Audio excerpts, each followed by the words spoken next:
Olá a todos, sejam todos bem-vindos ao canal Aerospace Gym. Eu sou o professor Daniel Vinhal e neste dia especial nós vamos reativar o canal Aerospace Gym diretamente do YouTube com o primeiro podcast, recebendo nada mais, nada menos do que um grande amigo, grande parceiro. Estou falando de Marcos Palhares. Seja bem-vindo, Marcos, ao nosso podcast Aerospace Gym. Valeu, Daniel. Prazer, uma satisfação estar aqui contigo. Quero prestigiar. Aliás, muito obrigado pelo convite, pela honra, né, de estar reiniciando esse trabalho contigo. Parabéns. Muito obrigado. É um sonho que a gente tem de reativar o canal, de torná-lo mais abrangente em relação à divulgação científica nos campos de aviação, exploração espacial e curiosidades também em ciência, tecnologia, educação, levar para as pessoas um pouquinho mais sobre toda essa magia que nos encanta a cada dia, a aviação, a tecnologia embutida nos aviões e também na busca de novas fronteiras, rompendo novas fronteiras do espaço. E nós somos a Aerospace Gym, com uma exposição aeroespacial itinerante que pode chegar aí na sua cidade, aí na sua escola, no seu shopping, na sua empresa. O que é isso? Bom, é uma exposição aeroespacial com modelos em escala de aviões, réplicas dos modelos antigos, modelos novos e também foguetes, sondas, naves espaciais, telescópios espaciais e muito mais, trazendo a magia da aviação e da exploração espacial para você. Você escola, você professor, você diretor, estamos aqui à disposição, além do canal Aerospace Gym. Estamos também agora com a nossa exposição girando o Brasil todo. É só ligar, é só chamar, é só contratar que nós iremos até vocês. Muito bem então, Marcos. Aliás, pegando a deixa, eu mesmo já acompanhei essa exposição, fiquei maravilhado. Aliás, tinha até uma réplica da Spaceship que eu vou voar para o espaço. Então, achei fantástico assim, a quantidade de detalhes, o nível, a perfeição, todo o cuidado, assim, o perfeccionismo em todos os detalhes. Eu achei fantástico o trabalho de vocês. Merece o apreço ali de todo mundo que tiver interesse, então, pela atividade espacial, conhecer essas miniaturas. Excelente para dar aulas, mostrar esses modelos. Isso instiga a imaginação das crianças, levam elas a serem alunos brilhantes nas aulas. É excelente, é verdade. Nós priorizamos muito a questão do detalhe, né? Os pilotos ali, o cockpit, enfim, toda a parte aerodinâmica dos aviões, até dos foguetes também. Então é trazer uma realidade para você que quer aprender um pouco mais sobre espaço, que sonha em, de certa forma, ir para o espaço, mesmo não podendo efetivamente sair da Terra, mas viajar nessa atmosfera educacional e empreendedora que nós temos por meio dessa exposição aeroespacial, que pode chegar muito bem aí no seu espaço, aí no seu evento. Muito bem, vamos começar então. Seja bem-vindo ao canal Aerospace Gym, Marcos Palhares, né? Que legal, fala um pouquinho então das curiosidades espaciais. Isso, curiosidades, explorações, aventuras, tanta parte de aventura mesmo, por assim dizer, mas também o lado científico da coisa, né? Como você tem empreendido ciência, empreendido motivação para onde você passa e como começou tudo isso, né? Olha que interessante, eu não sabia que você era biólogo, né? Biólogo. Eu tive uma das minhas atividades na exploração foi justamente no fundo do mar. E eu fui atrás de uma coisa chamada tectitus. E aí você conhece bem, né, do que a gente está falando. Imagine só, há 65 milhões o Cretáceo? Em média, aproximadamente. Caiu um bólido lá, um meteoro gigante na Terra que extinguiu os dinossauros. Foi um evento cataclístico, né? Praticamente todas as espécies terrestres, a maior parte das espécies terrestres foram extintas. Imagine só um efeito de uma bomba de algo como 100 trilhões de bombas de TNT acontecendo. Aquele meteoro vindo numa força descomunal, impactando com a Terra, criando uma cratera gigantesca. Toda essa área, esse detrito, são vários campos de futebol, subindo de novo para a atmosfera e voltando na forma de rochas aquecidas, né, em chamas, enfim. Imagine só, além do efeito da explosão, você tem todo a atmosfera coberta por detritos, a falta de luz solar, né, que começou a extinguir algumas espécies vegetais que eram alimento dos dinossauros também. E tudo isso ainda voltando em forma de lava, né? Lava quente para a Terra. Então foi uma situação horrorosa, que a Terra viveu, acho que 5 extinções de massa, não é isso? Essa foi uma delas. E eu fui lá, Daniel. Eu fui lá conhecer. A região chama-se Chicxulub, pouca gente sabe.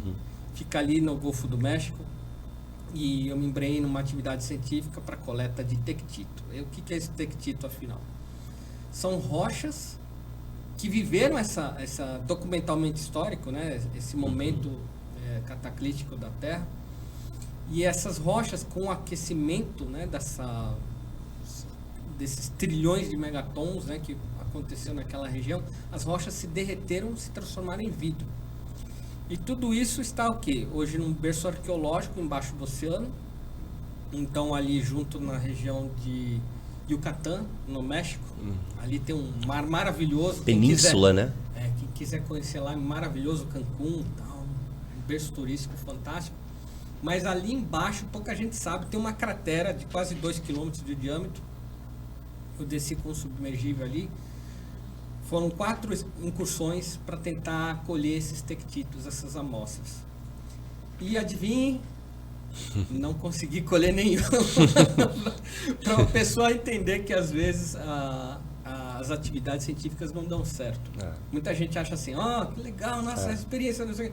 A experiência foi fabulosa, mas é um material já adensado de material geológico. Então são muitas camadas cobertas. Realmente eu teria que fazer muitas incursões mais lá para conseguir encontrar algum tectito ali de surpresa. Praticamente toda a área está intocada desde o Paleolítico e zonas mais antigas, mas toda aquela área ela está sem um contato humano ali.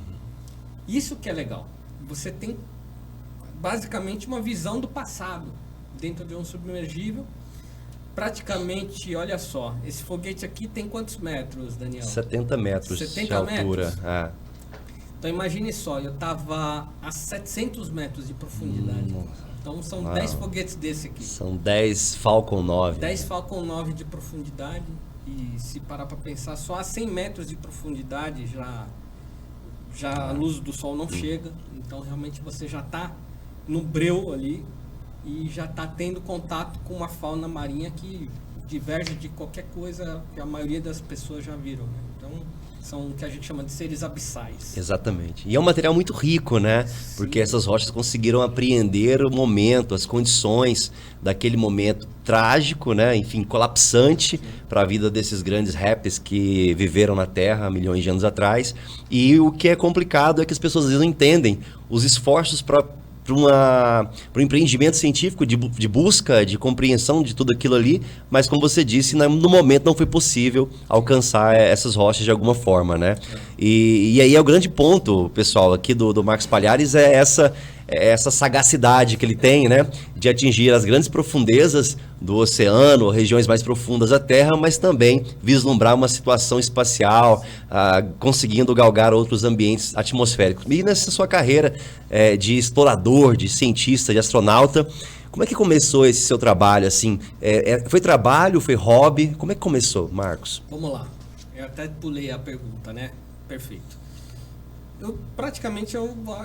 Desde criança eu tinha esse desejo de ser astronauta. Então meu pai, ele comprou um pôster, e era um pôster, tinha praticamente meu tamanho, né? Eu tinha 9 anos de idade, o pôster era grandão, e aquele pôster ficou no meu quarto. E eu dormia olhando para o pôster, né? Praticamente era uma foto do Bruce McCandless, que é um astronauta norte-americano. A foto é de 1982. E ele, 1982. Ele está flutuando, então ele está no horizonte o planeta Terra e o espaço, e ele ali no meio com o jetpack, né, testando o jetpack da NASA, que é aquele que permite ele funcionar como se fosse uma mini nave espacial ali. É amplamente utilizado até hoje. E eu ficava olhando aquele cenário e falava assim, cara, olha só, é isso que eu quero ser quando crescer.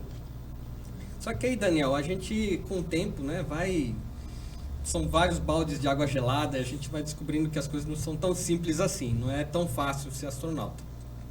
E naquela época, na década de 80 para 90, quando eu já estava procurando o meu caminho, né, na minha área profissional, eu percebi que num levantamento bem básico existiam cerca de 500 astronautas, 500 pessoas em 70 anos de história espacial. Era muito pouco, a competição era muito grande e praticamente dominavam americanos e soviéticos na época. Eu falei, não tem a menor chance, né? Então, e o Brasil, enfim, até hoje, né, a gente ainda está pedalando para conquistar um espaço. Então ali eu falei assim, vou ser engenheiro. E segui uma carreira na área de engenharia. Praticamente nada me levava ao espaço, a não ser os hobbies de eventualmente visitar o Kennedy Space Center e coisas do tipo, né? Ou dormir olhando para a janela, olhando para as estrelas, né? Aquela coisa bem sonhadora. Até que um dia aconteceu que um brasileiro chegou ao espaço, né? Que foi em março de 2006. Né? O astronauta Marcos Pontes foi para o espaço e aquela visão mudou muito a minha vida. Porque ali naquele instante eu percebi que, olha, um cara com o mesmo nome que eu, Marcos, ele acreditou no sonho dele, né? Ele botou energia, foi lá e fez. E eu fiquei lá, imerso na minha sopa de escritório, lá, papéis, né? E luz e paredes e tudo mais, as rotinas. E falei, cara, será que eu consigo mudar isso, Daniel? Eu estava com 33 anos. Você vê que nunca é tarde para começar. E daí em diante eu passei a buscar formas de me envolver na atividade espacial de uma forma mais séria, porque o sonho de ser astronauta não desapareceu. Ele só acendeu dentro de mim. E aí eu descobri que na NASA você pode fazer cursos. Você sabia disso? Pois é. Você pode fazer cursos de imersão na área de astronauta. São cursos rápidos, mas muito acessíveis. E os professores são astronautas veteranos. E, obviamente, não é um curso tão profissional como o do Lyndon Johnson, que o Marcos Pontes fez, que aí já é um curso de vários anos, mas ali você tem imersões rápidas e você começa a se ambientalizar nesse universo. É um começo. É bom e é importante que as pessoas saibam. Basta entrar no site do Kennedy Space Center e lá você entra na área de cursos, você vai ver que tem muita coisa disponível e interessante. Inclusive simuladores que astronautas utilizam, você pode fazer. E mais tarde eu descobri que também na Rússia, em Moscou, onde os cosmonautas são treinados, porque a diferença de astronauta e cosmonauta não existe, é só um termo, né? É só um termo, né? Viajante do astro ou viajante do cosmos, seja como for, eu tô dentro. E ali foi muito mais interessante essa minha imersão, porque ali eu realmente tive contato com os laboratórios de excelência científica desde a era soviética. Então, enquanto ali no Kennedy tinha uma coisa um pouco mais turística, né, acessível, mas mais turística, em Moscou tinha coisas mais caras, mais originais e reais. Então, eu tive contato com a roupa Orlan de um cosmonauta, eu vesti, aprendi a usar, é a mesma roupa que vai para o espaço, uma roupa de 20 milhões de dólares. Então tudo isso, para mim, eu comecei a ficar cada vez mais entusiasmado e falei assim, tá vendo, eu consigo trabalhar, ganhar o meu pão e realizar cursos ocasionais que me aprimorem nessa atividade. Se algum dia a Agência Espacial Brasileira me chamar, eu tenho já um bom currículo já adiantado. E isso é muito interessante. Até que chegou um dia, que foi o dia D, em que por um desses mistérios do universo, né, eu estava indo assistir a decolagem de um ônibus espacial no Kennedy Space Center, que foi o dia que conheci o Marcos Pontes. Né? Então a gente pegou o mesmo avião e ali foi foi o divisor foi um divisor de águas da sua vida. Enquanto ele era um guru, alguém ali que era um norte, um exemplo a ser seguido, de repente esse exemplo estava ali do meu lado. Caiu no seu colo praticamente, né? É uma sorte incrível e inexplicável. E ali eu comecei a mostrar para ele as coisas que eu fiz. Olha, eu treinei isso aqui, fiz isso aqui, fiz isso aqui. E quando eu ouvi da boca do próprio astronauta brasileiro dizer que, olha, eu nunca vi ninguém fazer o que você está fazendo, aquilo para mim foi um estalo total, porque foi o momento que eu falei, caramba, então eu estou no caminho certo. O que eu estou fazendo, praticamente eu não tenho competidores hoje, né? Agora já tem, tá? Inclusive, o meu trabalho é ajudar a divulgar e abrir portas para outras pessoas nesse cenário. Mas naquela época em que isso aconteceu, e foi em 2011 que eu conheci o Marcos Pontes, eu falei, caramba, então existe um caminho aberto e eu posso investir nisso. E eu continuei trabalhando nessa ideia. Então está aqui, por exemplo, um livro que eu lancei, chama-se O Céu Não é o Limite, para provar isso. Eu conto minha história aqui. Aqui eu estou voando a bordo de um caça. Esse é o MiG, é isso? Esse é o MiG-29. Muito legal. Estou quebrando a barreira do som, realizando uma das simulações importantes nessa atividade, né, aeroespacial. Porque assim, muitas pessoas falam assim, mas o astronauta ele precisa vir da Força Aérea. Tecnicamente falando, há 15 anos atrás, isso era religiosamente correto. Hoje em dia, o que se está levando para o espaço são pessoas que tenham competências ou capacidades técnicas específicas em um assunto, que vão para a estação espacial, e esse treinamento, essas simulações, se elas vierem com essa bagagem junto, é muito positivo, porque elas curricularmente já estão bem adiantadas.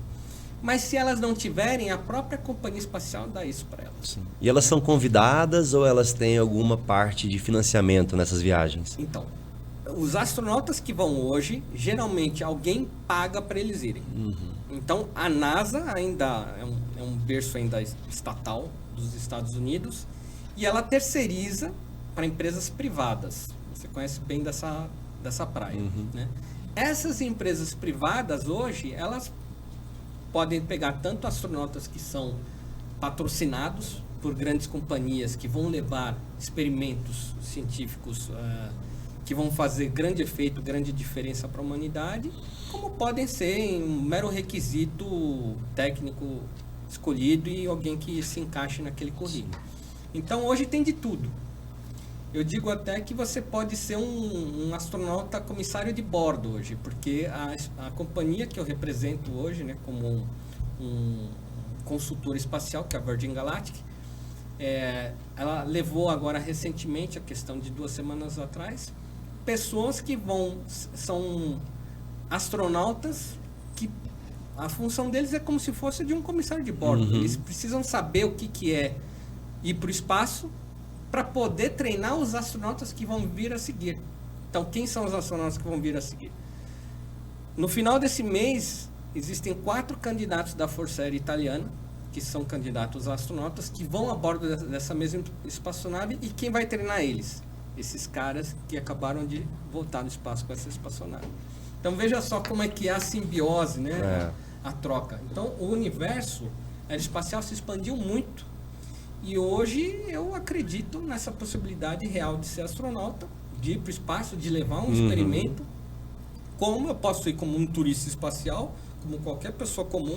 Então, Marcos, queria que você explicasse um pouquinho sobre essa questão do turismo espacial. Turismo né? espacial. Porque para muitas pessoas não fica claro o que é o turismo espacial e o que é uma viagem espacial 100% científica, com finalidades científicas, de exploração e de busca de recursos. O que seria o turista espacial? No caso, você representando a Virgin Galactic. Então, o turista espacial é uma pessoa que ela se abstém de qualquer treinamento específico para ser um astronauta.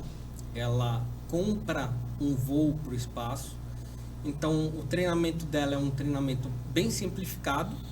Ela vai voar a bordo de uma espaçonave com a competência específica, todos os confortos necessários para fazer uma viagem bem dentro daquilo que ela está buscando, que é chegar ao espaço.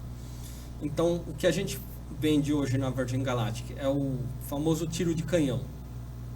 Ela vai subir ao espaço, vai ficar um tempo bem curto no espaço e vai voltar, de modo que ele não sinta as intempéries do que é como um astronauta de missão que fica lá muitos dias, muitas horas, e aí você realmente sente os fluxos hormonais não trabalharem direito até se adaptar e tudo mais, ocasionam enjoos, enfim, todo o desconforto são para os profissionais. Para os turistas são viagens rápidas, então são viagens em que ele pode ter a vista, né, desse esplendor do nosso planeta. Que é o chamado voo suborbital, é isso? Voo suborbital. Por que é suborbital? Porque ele não dá uma volta em torno da Terra. Se o fosse, seria orbital. Suborbital, ele vai, fica ali e volta, sem dar uma órbita na Terra. Então, é um bate e volta, por isso o tiro de canhão, basicamente. Mas ele tem as mesmas sensações que um astronauta de missão tem, que é sair da Terra. Sair da Terra não é uma coisa trivial, é muito difícil. Se não fosse assim, não seriam cerca de 500 a 600 pessoas só que conseguiram, né, vazar da nossa gravidade. É muito difícil. A gravidade terrestre é um desafio enorme atravessar, né, ultrapassar esse campo. E aí você chegar a 100 km de altitude na linha de Kármán, são poucas pessoas que colocaram ali seu nome. Pelo turismo espacial agora, a ideia é, em vez de 600 pessoas em 70 anos, é levar 2.000 pessoas em um ano. Ou 2, quiçá, mas já é uma grande disruptura. E isso vai mudar fortemente a humanidade. Tenho certeza que a gente está falando aqui de uma disruptura gigante em tudo que se sabe, porque a partir do momento que você começa a democratizar o espaço, né, e aí são várias mentes novas atravessando essa janela, você tem um grande divisor de águas da humanidade. Foi assim com a aviação, vai ser assim com a atividade espacial. Na época de Santos Dumont, a atividade da aviação era restrita a poucos milionários, né? Depois poucos profissionais, e atualmente, hoje, você facilmente compra um ticket dividido em 12 vezes e embarca, como eu estou aqui agora em Goiânia, né? Vim de São Paulo, acabei de chegar. Muito, muito legal, muito legal. Marcos, então, pegando um gancho aí que você falou sobre o Santos Dumont e também trazendo essa nossa vontade de explorar os ambientes, explorar novos mundos, né? Desde a da aviação também, não somente o Santos Dumont, mas vários exploradores, aviadores, sonharam em voar, em compreender um pouco mais do que seria olhar a Terra lá de cima e, claro, a partir dessa ideia nós formamos os astronautas, os exploradores espaciais que nós conhecemos. Fala um pouquinho pra gente como que foi essa ascensão do Santos Dumont, a participação do Santos Dumont efetivamente na aviação, como foi a representatividade do Santos Dumont para o Brasil nesse aspecto da aviação. Tem uma frase de Santos Dumont que é necessário deixar-se o esplendor da terra e acalorar-se nos pícaros. Nossa, o que ele quis dizer? Mas ele estava falando de a grandes altitudes, né? Porque você tem um panorama diferente, né, do mundo quando você está lá em cima. Isso é que é a grande disruptura que eu falo, né? Você enxergar as coisas de um novo patamar, né? Santos Dumont, ele foi um cara, além de um gênio, inventor, conhecidíssimo, famoso, que realmente desenhou uma nova linha histórica no mundo com a criação do avião. Ele era um cara idealista. Então ele era uma pessoa que fazia o que fazia e entregava isso para a humanidade como um presente. Pouca gente sabe do tamanho do coração de Dumont. Às vezes eu fico triste de ouvir alguns podcasts que se menciona Santos Dumont e falava assim, Santos Dumont era rico. E parava por aí, tipo, como se fosse um demérito ser rico ou ter dinheiro.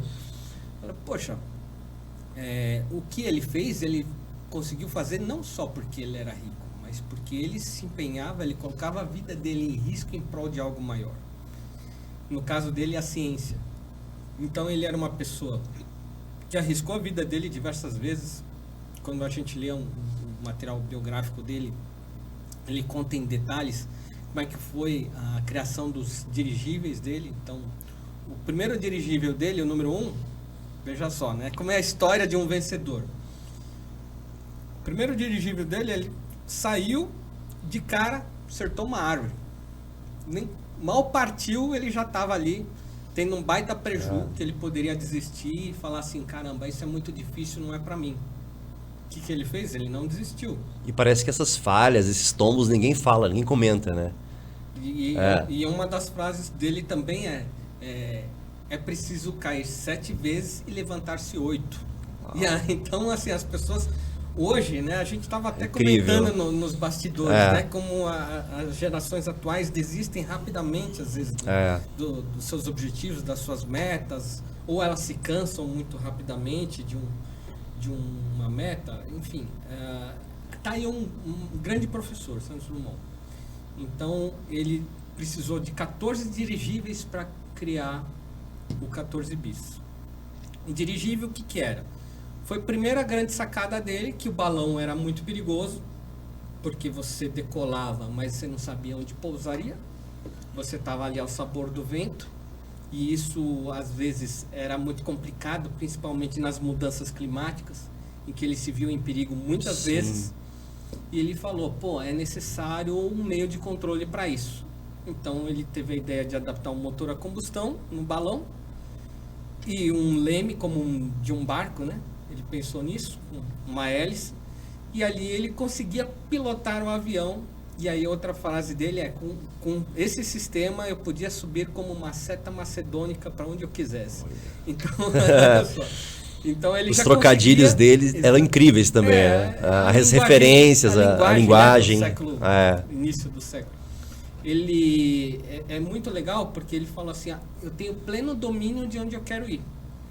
E o que ele conseguiu fazer naquela época, hoje a gente não faz. Daniel, para você ter uma ideia, a genialidade de Dumont, ele era um cara tão acima da média, ele com o dirigível dele, o número 9, o Baladius, que era o dirigível do estado da arte dele, quando ele já estava bem entendido, já tinha sofrido todo tipo de acidente possível e imaginável, já tinha posto a vida dele em risco diversas vezes. Ali com o dirigível número 9, ele criou o que ele chama da sua charrete voadora.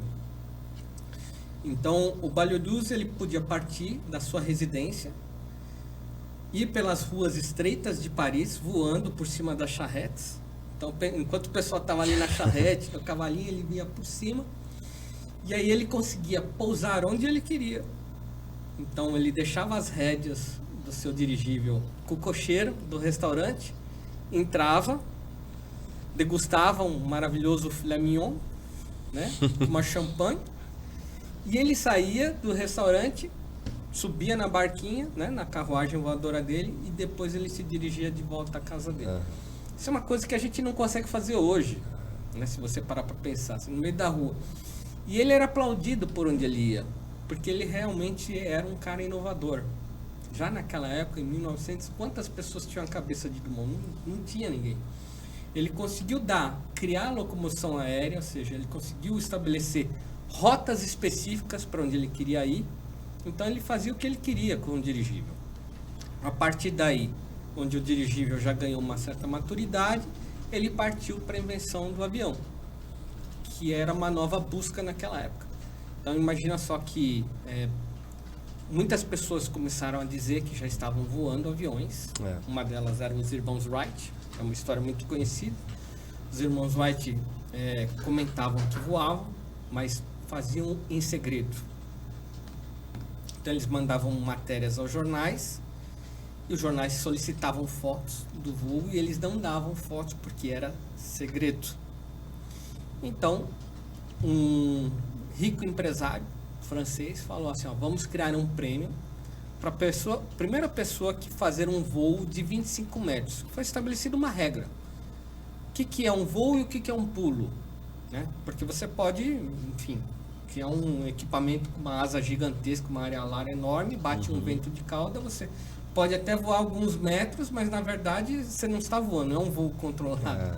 O vento ali te empurrando ali, e você com aquela área enorme, aquela envergadura, e aí você fala, eu voei 10 metros. Não, peraí, você não voou. Você foi levado pelo vento 10 metros. Então, estabeleceram regras, olha, a gente entende que um voo precisa ter no mínimo 25 metros e precisa ser um voo controlado.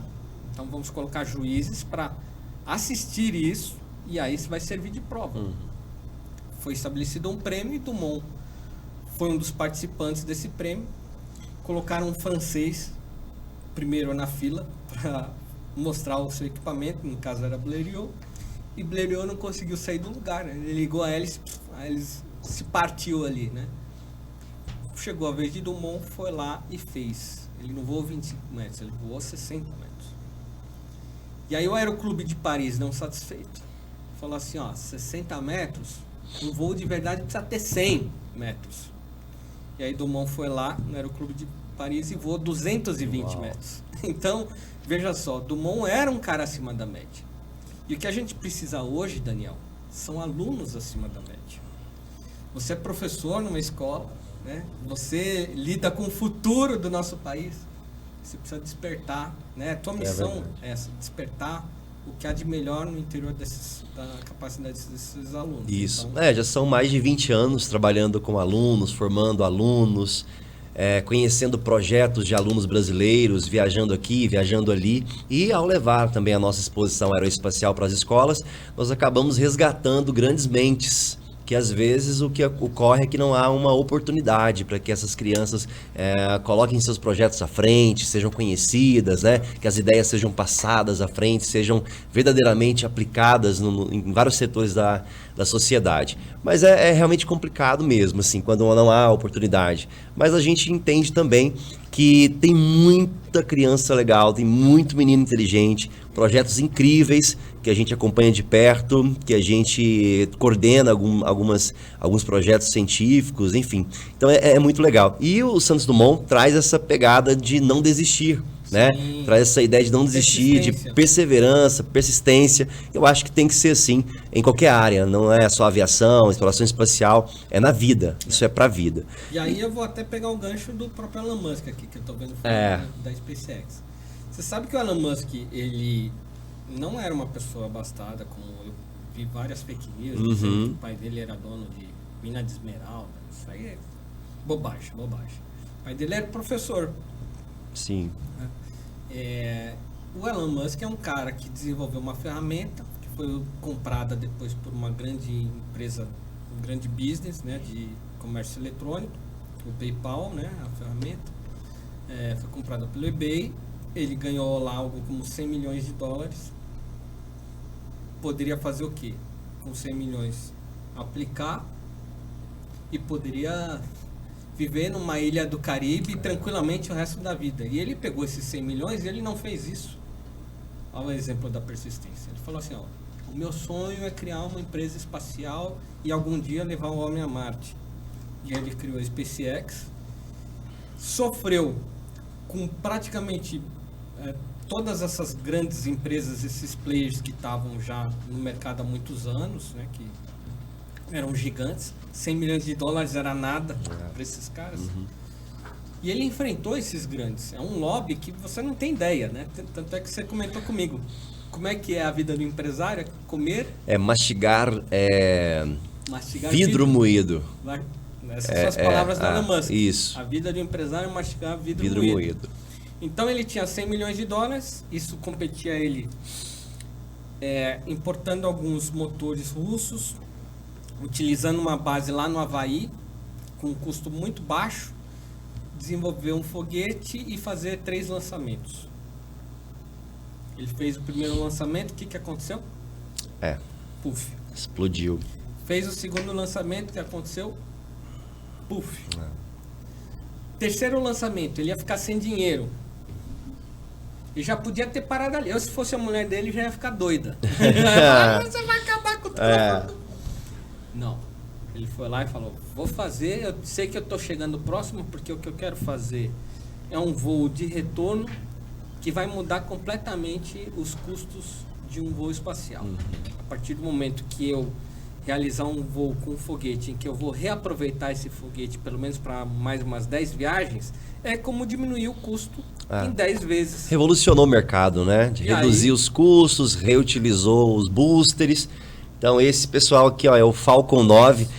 Tanto esse foguete quanto outros foguetes icônicos, não só da SpaceX, mas da NASA também, toda a história das missões Apollo, nós levamos para você aí no seu evento, na sua escola, na sua empresa, levando a magia da aviação, da exploração espacial, falando também de grandes mentes por trás dessas empresas, como o Elon Musk, como o próprio Richard Branson da Virgin Galactic, tantos outros que estão moldando a nossa forma de entender e pensar sobre ciência e tecnologia no mundo. E aí, olha só, né? Esse foguete aqui, que é um foguete de retorno, terceiro voo, explosão. Eles não caíam certinhos, né? No alvo ali. Não caía, ele caía meio desengonçado, né? Um problema lá do GPS ali. Sim. E aí, conclusão, ele acabou com a fortuna dele. Não podia ter parado? Podia. O que faz, então, mentes brilhantes? Persistência. Persistência. Ele se endividou e fez o 4º lançamento. Foi no 4º que deu certo. Quando ele já estava endividado. Mas como deu certo, ele conseguiu recuperar todo o dinheiro e hoje é um dos caras mais ricos do mundo. Né? São ensinamentos que valem para mim, vale para você, Marcos, vale para você que está nos assistindo também. Não desista, siga em frente com o seu sonho. E por falar em sonho, eu queria te perguntar uma coisa que eu tinha te perguntado numa outra conversa que nós tivemos há uns 3 anos atrás sobre o Programa Espacial Brasileiro. Se ele de fato existe, se ele está acontecendo ou se ele ainda vai acontecer. E o que você acha, por meio das suas incursões, viagens e eventos que você participa, se o Brasil está acordando para o cenário aeroespacial? Bom, é complicado. Onde eu começo aqui? até suspiro aqui. Imaginar, né, que o Brasil estava muito à frente da China há uns anos atrás e hoje a China já é, se bobear, o 2º maior player espacial. Ultrapassando até os russos, em termos de quantidade de lançamentos. E o Brasil voltou para trás, no caso, né? A Índia ultrapassou, enfim, outras pessoas estão lançando, até Emirados Árabes Unidos agora está lançando. Então, o Brasil perdeu o gancho, mas não está parado. E a boa notícia é que hoje nós temos uma base que já está mais ativa, que é a base de Alcântara, que permaneceu muitos anos também inativa. Então, só consumindo verbas públicas, basicamente com gente de escritório. Agora é uma base que está aberta, inclusive, para outras operações internacionais. E isso é importante porque esse intercâmbio, de uma forma direta ou indireta, vai contribuir para aperfeiçoar os nossos processos internos. Então, é um legado do último governo, o ministro Marcos Pontes, no caso, que estava à frente dessa pasta. Ele conseguiu um convênio com 4 empresas espaciais que hoje podem utilizar. Uma delas, a coreana, utilizou com sucesso recentemente em Alcântara. Isso é bom, né? A partir daí, agora, o start nós já temos. Agora nós temos que iniciar a partir desse processo. Então, esse convênio, ele abre muitas portas. E aí cabe ao povo brasileiro, né, e aos nossos governantes trabalhar ativamente nesses novos processos, nesses novos players que estão aqui e, enfim, a partir de licitações públicas eles estão pondo dinheiro na base. Isso é bom, né? Então, eu tenho fé que o Brasil chegue a um patamar parecido com o que a Índia conseguiu hoje. Hoje, por exemplo, o nosso satélite foi feito lá no INPE, 100% tecnologia nacional, satélite Amazônia. Pouca gente sabe, hoje o Brasil tem um satélite só para vistoriar ali a nossa floresta, onde que estão as derrubadas. Foi um projeto de mais de 100 milhões de dólares e totalmente nacional, tecnologia nossa. Então tá aí, tá uma prova. Foi lançado por quem? Por um foguete indiano. Poderia estar sendo lançado por um foguete brasileiro. Eu acho que esse agora é o norte. Nós sabemos, temos gente com capacidade, com competência técnica, a gente precisa de recursos. Então a atividade espacial, diferentemente do que eu prego na maioria das atividades comerciais, que eu acho que o Estado deve estar longe, na atividade espacial o que se mostra é que o Estado precisa estar mais próximo no início, para criar um embalo, para depois virem as empresas privadas. Isso, os Estados Unidos provam, historicamente, que esse é o caminho ideal, né? Então, a NASA ia lá, ela punha a grana do governo, uma instituição totalmente estatal ali, empregando recursos, criando toda uma linha de fornecedores, pessoal com habilidade, faculdades, alunos, enfim, tudo aquilo foi se criando a partir de um momento em que chegou um ponto em que a NASA ainda começou a se tornar um peso. Ela, por ser estatal, já estava empregando muitos recursos para fazer muito pouco. E aí, a partir daí, a terceirização com a atividade privada começou a funcionar. Mas foi importante a mão do Estado no início. Então, eu acho que no Brasil, para a gente poder reativar o nosso programa espacial, a gente vai precisar de mais apoio à ciência. Sim.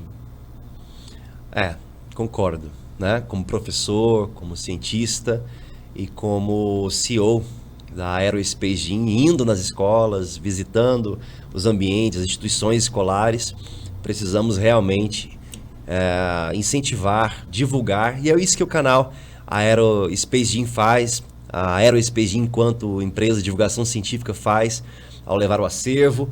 Ô Marcos, estou vendo aqui o seu livro, vamos falar um pouquinho do O Céu Não É o Limite? Como assim o céu não é o limite? Então qual é o limite da aventura, da exploração? Será que existe isso? Olha que legal. Daniel, eu tenho essa vocação para atividade espacial e eu quero acender essa centelha no coração de cada pessoa que estiver nos ouvindo. Sim. Né? Então, esse aqui é um livro, Céu Não é o Limite, que eu escrevi, é uma história real da minha vida, que eu conto como é que eu saí do curso de engenharia e fui parar hoje no número 294 de escala de voo para Virgin Galactic, né? Então tá aqui a minha história. Opa, vamos lá? Consegue ver aí? Vamos mostrar aqui, pessoal? Pode mostrar. Tá aí? Você veja que eu caprichei bastante na capa, né? Eu falei assim, caramba, eu tenho que fazer a diferença aqui para conseguir conquistar alguma venda lá nas livrarias, né? Então isso aqui é um voo que eu estou a bordo de um caça MiG-29 em uma das minhas simulações, nos meus treinamentos. Você pode fazer isso, inclusive é turismo, Daniel, um voo num caça. Veja que toda essa atividade espacial você tem acessos paralelos para a atividade turística. E eu fui buscar esse voo lá na Rússia, hoje ele é feito pela agência Marcos Pontes. Então é só entrar no site agenciamarcospontes.com.br. Você vai ter acesso a diversos voos aí ao redor do mundo, né? Nós temos voos na Itália, na Alemanha, República Tcheca, Estados Unidos, Rússia. Para quem tem interesse no livro? Para quem tem interesse no livro, você pode entrar no site marcospalhares.com.br. Ali eu vou conseguir fazer uma dedicatória. Se preferir, aí você encontra na internet em diversas livrarias pelo Brasil também o livro O Céu Não é o Limite, escrito por mim, Marcos Palhares. Então esse livro ele tem a pretensão, olha só, esse é o objetivo, de acender essa centelha, despertar esse interesse na atividade espacial, e eu mostro que eu, como uma pessoa simples, comum, empenhei nervos, sangue, coração, lágrimas e tudo mais, e consegui. Existem boas hoje histórias aí para contar, experiências para compartilhar. Muitas. Então eu conheci o próprio Elon Musk nessa ronda, né? Pela minha busca na atividade espacial. Sim. Richard Branson, assinamos o convênio para representar no Brasil. Então, são caras que hoje eles estão numa outra categoria, num outro patamar da civilização. São caras que pensam com uma visão ímpar do mundo, né? Eles querem fazer coisas grandes. E já dizia o Ziri Silva, né? O fundador da Embraer. Se você quer coisas grandes, pense enorme. Pense maior ainda, né? Para conseguir as coisas grandes. Então, frase do cara que criou a Embraer num país na década de 60 que não tinha fábrica de bicicleta. Sim. E hoje a Embraer é a terceira maior empresa de construtora, né, de aviões do mundo, né? Então, o que isso representa? Representa que nós temos competência, capital humano aqui. Nós temos gente para fazer. E por falar em coisas grandes, grandes feitos, grandes façanhas, grandes viagens, eu me lembro que uma vez eu te perguntei também, gostaria de que você compartilhasse também. Vamos ver se essa resposta mudou, se ela continua a mesma. Porque as pessoas sempre falam e questionam, né? Por que o homem não conhece tanto o fundo do mar como deveria conhecer, mas conhece muito do espaço? Será que é isso mesmo? Será que é nessa medida? Será que é nesse tom mesmo assim? Ou não? E para você, o que é mais importante? Conhecer todo o oceano, toda a dinâmica oceânica do planeta Terra, ou a nossa órbita, conhecer os arredores que recobrem aí o nosso planeta? A gente precisa conhecer os dois, né? Os dois. E, inclusive, eu acho até que é uma das coisas que as minhas simulações aconteceram aqui no oceano, em altas profundidades, é porque eu entendia que para eu chegar no espaço, primeiro eu precisava conhecer melhor o planeta que eu habito, né? E poucas pessoas conhecem tão bem o planeta em que elas vivem. E aí eu realmente fui em lugares inexplorados.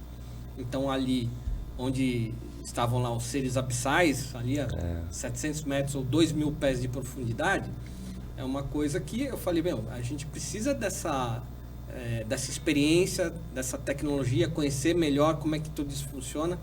E existem submergíveis científicos ao redor do planeta. Um deles a gente aluga pela nossa agência, que é o submarino lá do Instituto lá de Moscou, Instituto Científico de Moscou, e ele é capaz de chegar a 4 quilômetros de profundidade.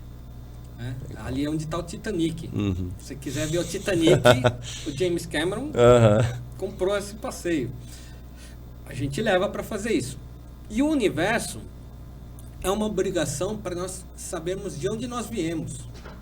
Legal. É uma pegada, porque, de certa forma, a gente sabe que todos nós somos pós de estrelas, né? Nós somos carbono, né? Mas nós somos um resultado de uma coisa muito maior que precisa ser desvendada. Então, temos aí diversos telescópios, e aí outra coisa legal, sou guia lá no Atacama, para levar para conhecer esses telescópios que estão desvendando desde buracos negros, né? O último buraco negro que a gente descobriu lá de Sagitário, que vieram aquelas imagens em 2017.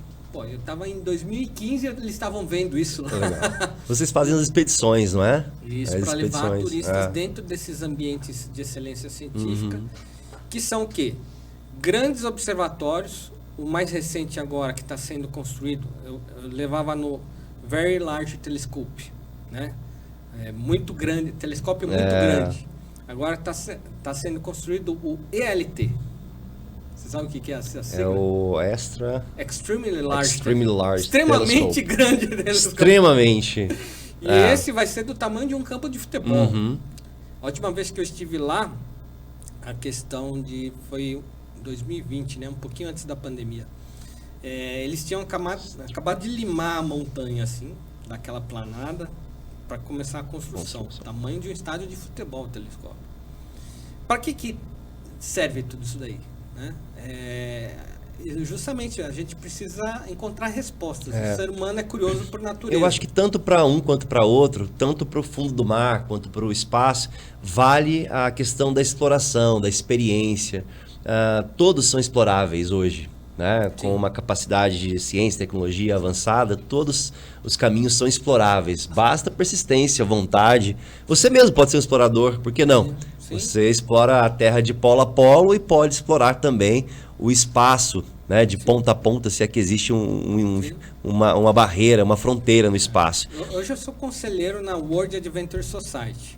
E é uma entidade sem fins lucrativos e ela é aberta, inclusive, para assessorar, né, exploradores e aventureiros na atividade de buscar realmente estar em lugares onde o ser humano nunca esteve.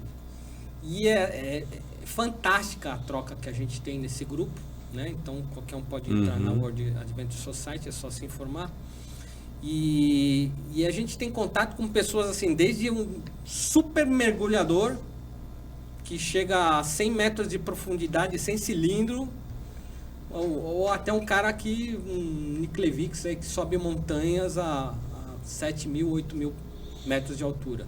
Né? Então a gente tem toda essa experiência e tem contato com pessoas que fazem coisas fabulosas e abrem muitas portas para a humanidade. Esses limites incríveis aí do fundo do mar, espaço, quais deles que você considera que sejam mais pesados para o corpo humano, no sentido da biologia do corpo mesmo, assim, pelo menos aqueles que você passou, qual deles te deixou mais com medo, mais apreensivo? Quais desses desafios te deixou mais... E depois, claro, depois que passou, você está aqui com a gente agora, né? Como é que foi essa sensação de ter vencido mais uma escala, mais um desafio? Olha, eu acho que esse desafio está para o futuro, quando eu chegar ao espaço. O meu grande objetivo. De fato, eu acho que o espaço, o nosso corpo não foi projetado para o espaço. Né? O ser humano, ele foi criado mesmo na Terra, para o nosso clima, para o nosso macroambiente.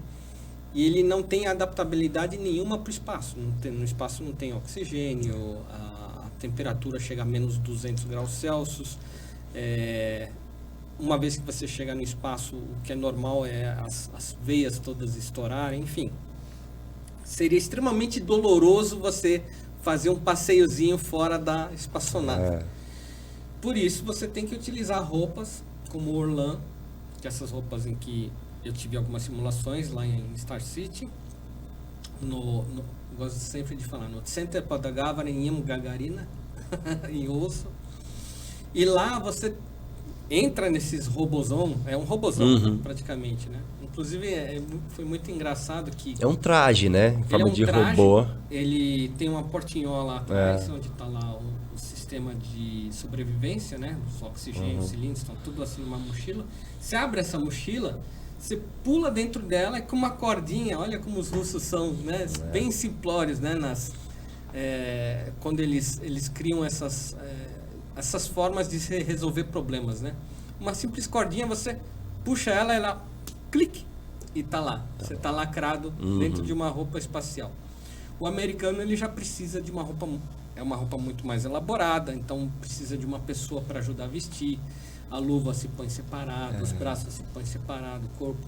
Então são várias etapas para você estar lá vestido, mas a roupa americana, o objetivo é que o astronauta consiga tocar o piano no espaço.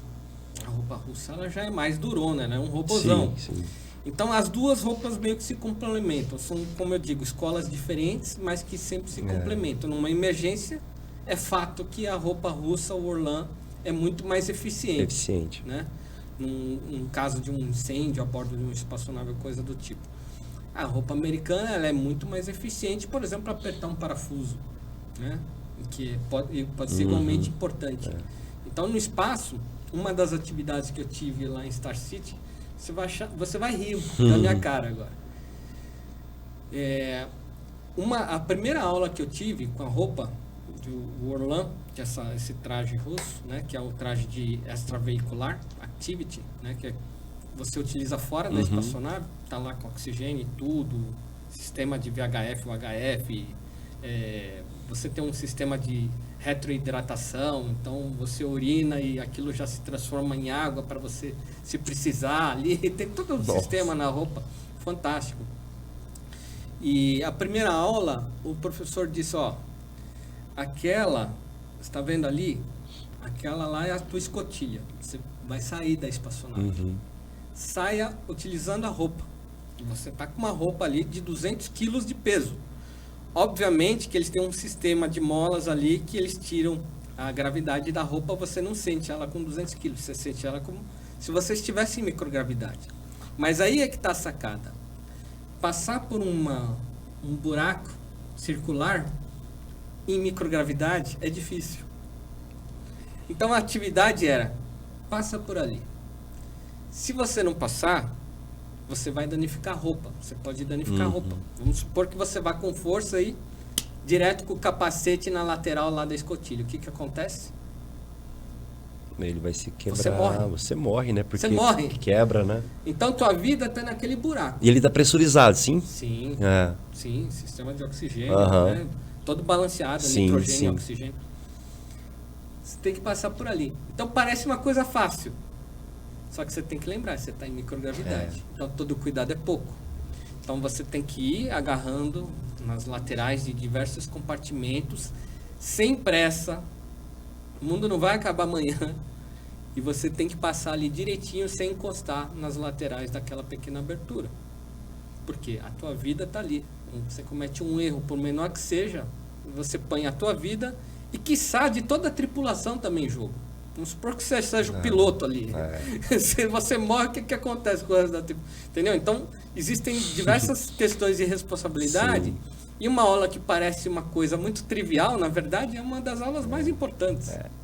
É você saber realmente utilizar a roupa e ter controle. E aí, por falar em treinamento, você está usando um traje que você me disse que é para treinamento, né? Oficialmente, quais seriam os treinamentos que caberiam para esse tipo de traje? E fala um pouquinho também sobre os patches que você está usando, as referências dos patches. Esse aqui é um traje que é utilizado pelos próprios pilotos da Virgin Galactic. Não há nada de especial especificamente nesse traje. Ele lembra muito um traje de um piloto de kart. E esse traje, ele é muito utilizado para microgravidade, né? Então, você vê que ele tem toda a flexibilidade necessária quando você está em ambiente de microgravidade. Até como eu acabei de te explicar, a importância de você saber se locomover. Então, como você vai estar ali, digamos, né? Pela primeira vez, né? Você é um bicho ali no negócio. Aprendendo como vivenciar esse ambiente de microgravidade. Então é importante que seja um traje leve, né? E não tem nada de pressurização, nada de complexo, mas que você possa, enfim desenvolver todas as atividades necessárias no ambiente de microgravidade. É normal que seu corpo rotacione algumas vezes, e aí o seu sangue vai para o seu cérebro, aí às vezes vai mais para o seu pé, aí às vezes vai mais de novo para o seu cérebro. E isso pode ocasionar enjoos e tudo mais. Então, quanto mais leve a roupa, melhor nessa situação, até para você se desvencilhar da roupa, inclusive. Esses patches aqui são patches que eu tive o privilégio de ganhar de presente da companhia. Eles estavam a bordo dos voos de teste da espaçonave. Eles já voaram? Já voaram, chegaram do espaço. Eles estavam ali, puseram os patches na caixinha, a nave chegou no espaço com sucesso, retornou, aí eles falaram, o patch é seu, você é um dos candidatos que vai voar, tá aí o patch, coloca na tua roupa. Tá aqui o patch 1, o patch 2 de treinamento da espaçonave, a Spaceship Unity. Então esses patches aqui passearam, foram bem longe. Tá? Então tá aqui o patch da agência Marcos Pontes, que eu fiz questão de plugar, que hoje eu ajudo a levar pessoas e abrir portas também para outros interessados que tenham interesse nessa atividade espacial. Isso é uma coisa que me dá grande orgulho, saber que eu posso estar colaborando, né, em democratizar essa atividade, ainda mais no Brasil, que é um país muito carente na atividade científica. A bandeira do Brasil, que não pode faltar. Então, tanto embaixo, nas altas profundidades oceânicas, quanto na estratosfera, eu sempre fiz questão de levar a bandeira do Brasil. O Marcos Pontes, ele tem uma imagem icônica dele, de quando ele está a bordo do foguete, né, indo em direção à ISS, que ele pressiona os 2 dedos na bandeira brasileira, que está também no patch da roupa Sokol dele, que era uma roupa de treinamento. Ele aponta os 2 dedos para cima, dizendo, olha, o Brasil está indo para o espaço comigo. Ele aponta para cima nesse simbolismo, né? Eu costumo apontar um dedo, porque eu não estou lá imitando, né, o Marcos Pontes, mas assim, a minha ideia com um dedo é dizer assim, ó, olha para cima, olha para os teus sonhos, porque o céu não é o limite. Esse é o meu lema. Então, eu tenho esse lema que aí se transformou em livro, em que eu conto toda essa história, essa saga, essa jornada minha, né, para desbravar as estrelas. Excelente. Excelente. Eu estava pensando aqui agora, enquanto você falava, enquanto nós levamos a nossa exposição aeroespacial para os lugares, né, e falamos e contamos as histórias da época da Guerra Fria, Estados Unidos, União Soviética e tudo, e eu quis te perguntar é uma opinião sua, qual é o programa espacial mais robusto? É o soviético, é o russo ou o americano? Para você que já viajou pelos dois. Com certeza, os Estados Unidos estão muito à frente de todos os outros players na atividade espacial. O que eu acho interessante na escola russa é o que eles conseguem com a verba que eles têm. Porque se você comparar os dois programas, o programa espacial americano tem uma verba ao redor de pelo menos 20 a 30 vezes maior do que o programa russo. E o programa russo consegue se manter com essa verba menor e com a mesma eficiência que o programa americano. Então eu costumo dizer que o programa russo ele deveria servir como uma referência para nós, brasileiros, que não dispomos de tantos recursos. É uma referência interessante do que eles conseguem fazer, das soluções criativas que eles têm para o mesmo objetivo. Tem até uma piada bem famosa, que um americano chega para o russo, como é que você leva cosmonautas ao espaço por 1/10 do nosso valor, né? E aí, o que o russo fala? Você lembra dessa? Não lembro. Vocês americanos desenvolvem uma caneta antigravidade de 10 milhões de dólares apenas para escrever no espaço. E nós russos levamos lápis. Bem simples, e singela a resposta. Muito bom trocar essas ideias com você compartilhar com o nosso público do canal Aerospace suas aventuras, né? E também não é só aventura, né? É uma proposta de vida. Sim. Não é? Como é que você... Eu chamo isso de as minhas aventuras, minhas explorações são checklists do meu grande objetivo maior, que é um dia chegar ao espaço. Né? Esse é o meu grande propósito. Então, quando o Marcos Pontes foi para o espaço, eu queria saber o que ele fez que eu não fiz. E aquilo era a minha referência. Então, existia um programa, que era um concurso público, que eu poderia ter participado, você poderia ter participado, Daniel. Qualquer pessoa poderia ter se candidatado. E naquele currículo mínimo, né, havia diversos itens. E um dos itens era falar inglês, conhecer da atividade espacial, ter ambientalização em Força G, que era uma das atividades que eu não tinha. E eu queria fazer o meu checklist ali, check. Então eu fui lá para a escola russa e fui voar num caça, para ter ambientalização em Força G.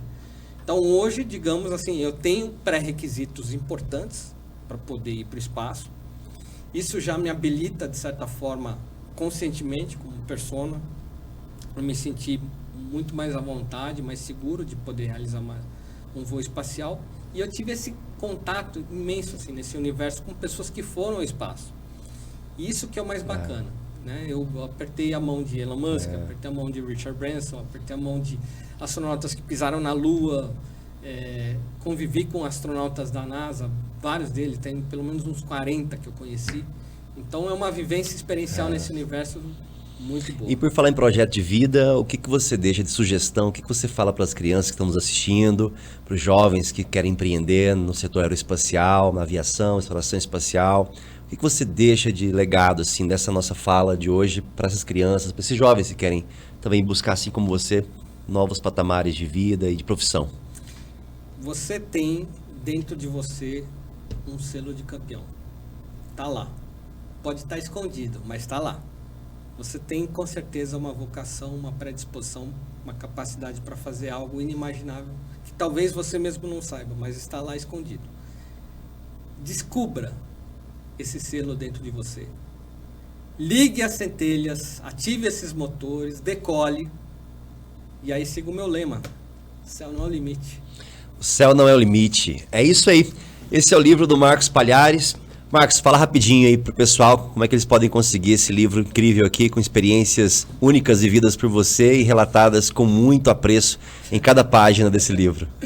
Obrigado, Daniel, pelo espaço. Olha, me adiciona no Instagram, Marcos R. Palhares. Tem um R ali no meio perdido, que é sobrenome do meu pai, Marcos Roberto Palhares, né? Marcos R. Palhares, tudo junto. Pode ter contato direto comigo. Eu demoro, mas eu respondo todo mundo. Visita o meu site, marcospalhares.com.br. Ali vai ter um link direto para comprar, adquirir esse livro. Vou poder fazer uma dedicatória, é só me dizer como é que você quer a dedicatória, te ajudo.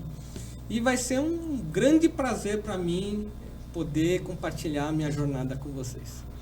Muito obrigado, Marcos Palhares, por mais uma grande entrevista, grande encontro, né? E dessa vez presencial, né? Valeu. E para você que nos assiste ou nos assistiu, continue conosco no canal Aerospace. Se inscreva no canal, vamos juntos, nós estamos reativando o canal a partir de hoje, tá? O canal estava parado, sem vídeos, sem lives, e agora com a novidade do podcast, diretamente do canal Aerospace, tanto para assistir os nossos vídeos, como as entrevistas que estaremos fazendo na sequência dos meses e também das semanas, para contratar também a nossa exposição aeroespacial. Nossa rede social no Instagram, @aerospace, uma empresa de divulgação científica no setor de aviação e exploração espacial. A todos vocês, meu grande abraço e saudações aeroespaciais. Muito obrigado. Valeu, pessoal. Céu não é o limite.